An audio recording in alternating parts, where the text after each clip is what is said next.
Questions? Can we have the lights? Roger Roger. from Elevation Partners. Hey guys, that was incredible. Thank you very much.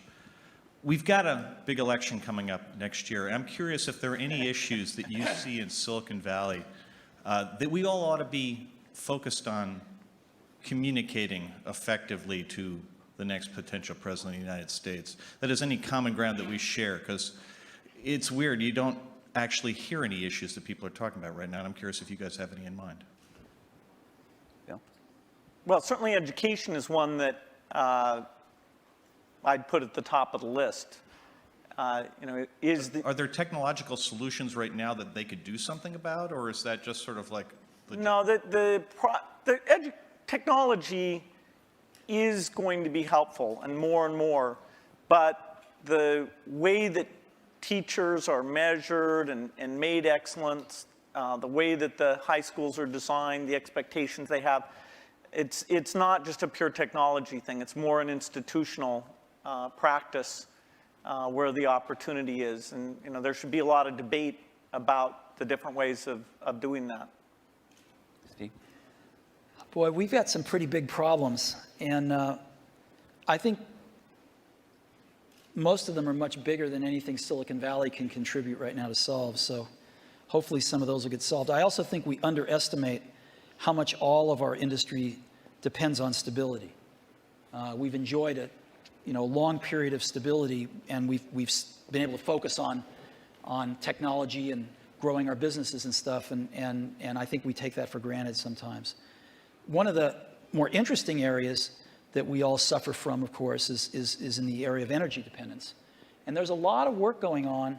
I know a lot of investing going on anyway. I don't know if the results are there, but a lot of investing going on in alternative energy, and maybe Silicon Valley can play a small role in some of that stuff. Are you guys investing in that area, personally, or? Some. Which might be a lot. And you? Exactly. $1 billion here or there. Steve? Are you investing in that area? No. Or just a Prius? Okay. Yeah, just appreciating it. Over there? Hi, Don Eklund, Sony Pictures. My question is really, at what point is there too much diversity? It was talked about a few times in the discussion, the fact that now microprocessors are very low cost, memory's low cost, software is ubiquitous. But my life has been made better by standards like coding standards, network standards, and it seems like we're reaching a point where diversity is starting to take hold to a point where we're not going to be able to have the kinds of convergence devices that I think everyone would really be able to appreciate. And I'm wondering, is this going to be like healthcare or mass transit, where you just can never put it back in the bottle again? And I'd like to get your perspective on that. If there's still an opportunity to have some grand convergence devices that can really simplify people's lives and enrich their lives. Steve? Well, I think Bill and I would agree that we can get it down to 2. No, I think it's hard to limit imagination and innovation. I think there's always going to be a bunch of new great things, and I think that's part of what we put up with to get the innovation. We put up with a little bit of aggravation to get the innovation. And I think the marketplace is awfully good at allowing diversity when it should, and then getting rid of it when it shouldn't. And then letting it come back sometimes. Yeah. Well, yeah. I mean, in terms of standards and things. The internet standards have been incredibly powerful. Video formats, things like this. And so I don't see things that are going to really hold back a convergence device. Sure, there's a lot of wireless approaches, but that's pretty healthy right now. They each have various merits. A few of them will end up overlapping the other ones and kill the other ones out. But I think the industry's done very well at latching on to standards for the things that there were no longer any innovation in, and then focusing on the places where it wasn't clear which approach was best. Jesse? Hi, I'm Jesse Kornbluth, headbutler.com. Because you're not the youngest guys in the room anymore, it's perhaps appropriate to ask you a question about legacy, each of you. Bill, even your harshest critic would have to admit that your philanthropy work is, planet-shaking, incredible, and could be, if you make it, a second act so amazing that it would dwarf what you've actually done at Microsoft. But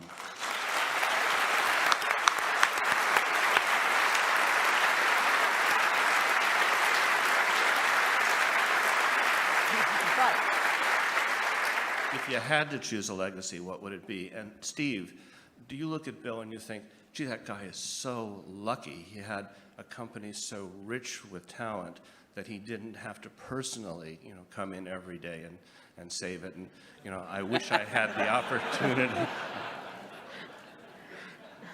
okay, he's not going to answer that one. Bill? Well, the most important work I got a chance to be involved in, no matter what I do, is the personal computer. That's what I grew up, my teens, my 20s, my 30s. I even knew not to get married until later because I was so obsessed with it. That's my life's work. And it's lucky for me that some of the skills and resources, but I'd put skills first, that I was able to develop through those experiences can be applied to the benefit of the people who haven't had technology, including medicine, working for them. So it's an incredible blessing to have two things like that. But the thing that if you look inside my brain, it's filled with software and, the magic of software and a belief in software. That's not going to change. Okay. You have any? So your question was about whether I wish I didn't have to go into Apple every day? No, if you envy Bill a bit, this second act that he has. Oh, no, I think it's I think the Want to do world's anything else? But I think the world's a better place because Bill realized that his goal isn't to be the richest guy in the cemetery, right? That's a good thing, and so he's doing a lot of good with the money that he made. I'm sure Bill was like me in this way. I mean, I grew up fairly middle class, lower middle class, and I never really cared much about money. And Apple was so successful early on in life that I was very lucky that I didn't have to care about money then. And so I've been able to focus on work and then later on my family. And I sort of look at us as two of the luckiest guys on the planet because we found what we loved to do and we were at the right place at the right time. And we've gotten to go to work every day with super bright people for 30 years and do what we love doing. And so it's hard to be happier than that. Your family and that. What more can you ask for? And so I don't think about legacy much. I just think about being able to get up every day and go in and hang around these great people and hopefully create something that other people will love as much as we do. And if we can do that, that's great. I think the middle. Yeah. Thanks, Steve and Bill. Rob Kelly, I'm here with my business partner. We've got a 100-person internet media business. I'm wondering what would be the single most valuable piece of advice you'd give us to even attempt to create some of the value that you guys have done in both your very impressive companies. Well, I think actually, maybe in both cases, correct me if I'm wrong, the excitement wasn't really seeing the economic value. Even when we wrote down at Microsoft in 1975, a computer on every desk and in every home, we didn't realize, and we'll have to be a big company. Every time I thought, oh God, can we double in size? Geez, can you manage that many people? Will that feel fun still? And so every doubling was like, okay, this is the last one. And so the economic thing wasn't at the forefront.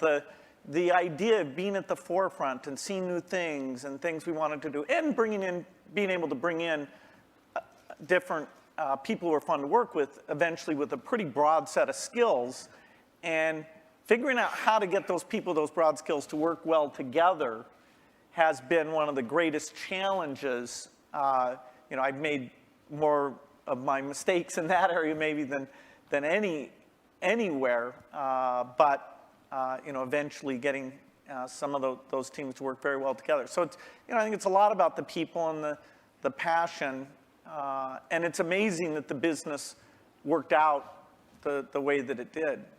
Yeah. People say you have to have a lot of passion for what you're doing, and it's totally true. And the reason is because it's so hard that if you don't, any rational person would give up. It's really hard, and you have to do it over a sustained period of time. So if you don't love it, if you're not having fun doing it and you don't really love it, you're going to give up. And that's what happens to most people, actually. If you really look at the ones that ended up being successful, unquote, in the eyes of society and the ones that didn't, oftentimes it's the ones that are successful loved what they did so they could persevere when it got really tough. And the ones that didn't love it quit because they're sane, right? Who would want to put up with this stuff if you don't love it? So it's a lot of hard work, and it's a lot of worrying constantly.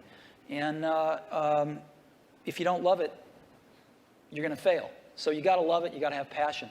And I think that's the high order bit. The second thing is you've got to be a really good talent scout, because no matter how smart you are, you need a team of great people, and you've got to figure out how to size people up fairly quickly, make decisions without knowing people too well, and hire them, and see how you do and refine your intuition, and be able to help build an organization that can eventually just build itself, because you need great people around you.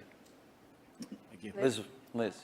Beyer, question, I guess it's historical curiosity. You approached the same opportunity so very differently. What did you learn about running your own business that you wished you had thought of sooner or thought of first by watching the other guy? Well, I'd give a lot to have Steve's taste.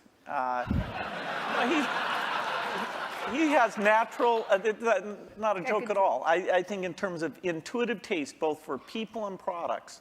We sat in Mac product reviews where there were questions about software choices, how things would be done, that I viewed as an engineering question, and that's just how my mind works. And I'd see Steve make the decision based on a sense of people and product that it's even hard for me to explain. The way he does things, it's just different. And I think it's magical. And in that case, wow.